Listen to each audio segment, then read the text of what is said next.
To be in a bar like Horace and Pete's.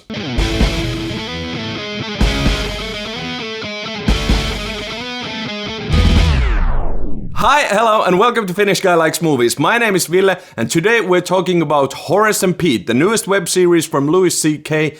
that basically tells the story of two brothers, Horace and Pete, who run a family bar in New York. And by basically, I mean that this show is so much more than its premise sets it out to be. This show continues in Louis C.K.'s previous shows Louis' footsteps in being totally gender-defying or defying any definition at all. The best description I can give you of the show is that it's the videotape version of the best 7.5 hour play you'll ever see. This does feel like an actual stage play, and while it took me a moment to get used to the look and feel of the show, it really worked, and quite funnily, it brought a sense of realism and intimacy. Another thing that might require some getting used to is that this show really doesn't care about genres or basically any kind of following the norm.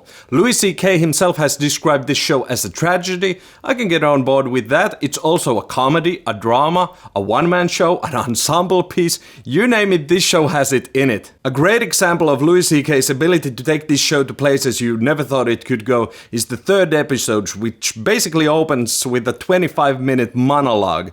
And the trick of that episode was that I didn't even realize that until I was like 15 minutes into the episode.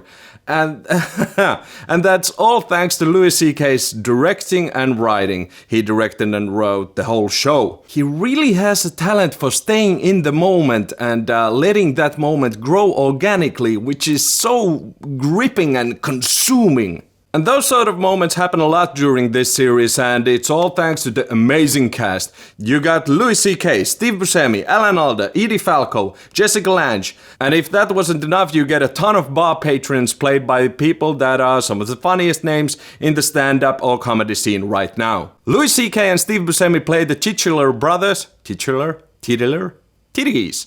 No titties. They play the brothers. Steve Buscemi really shines as a recovering mental patient, and the way he portrays the debilitating way mental illness can influence your life is gut-wrenching. Edie Falco joins the siblings as the sister who has issues with the bar and what it represents. I don't want to spoil anything, but the way Louis C.K. uses the bar to drive the story and the drama is nothing short of pure genius. But for me, Alan Alda steals the show as the foul-mouthed, ill-tempered bartender and uncle, and this was another one of those movie magic moments. This character is truly awful.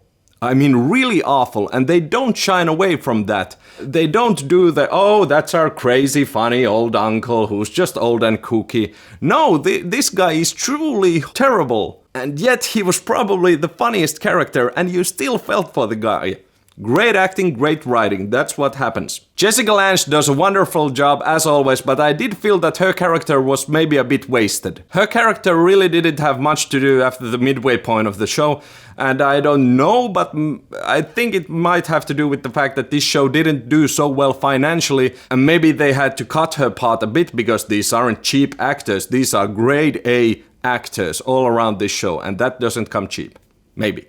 I don't know. And that brings me to my main criticism of this show. The ending felt a bit rushed. Now, there are stories going around that the ending was changed after it became apparent that this show wasn't gonna make so much money. This show was done in a totally different way than shows are normally done. Basically, they shot this thing during the week. On a Friday, they edited it, and on a Saturday, it went up on Louis C.K.'s website. So they could make quick changes when it became apparent that the show wasn't gonna make that much money. Still, without spoiling anything, to say the least, the ending was abrupt. And according to the internets, some people really didn't like it. I liked it, but I can totally understand why some people wouldn't. Another criticism you can throw at this, that this has a lot of scenes that don't really add anything. You basically have these short vignettes throughout the show. Now, I personally can't get behind these arguments because this show isn't about the story, the main story. It's about the characters and their interactions with each others.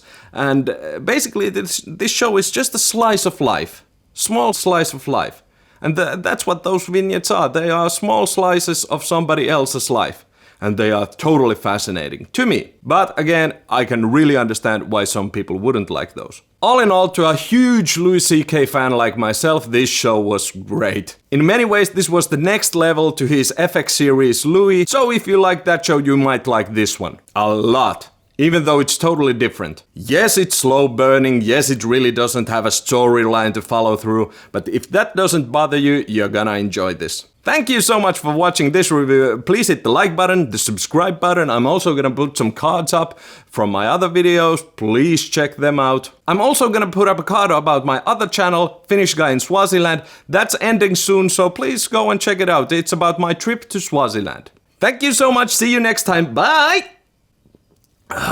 It's really hard to be fake drinking whiskey that's made out of Coca-Cola.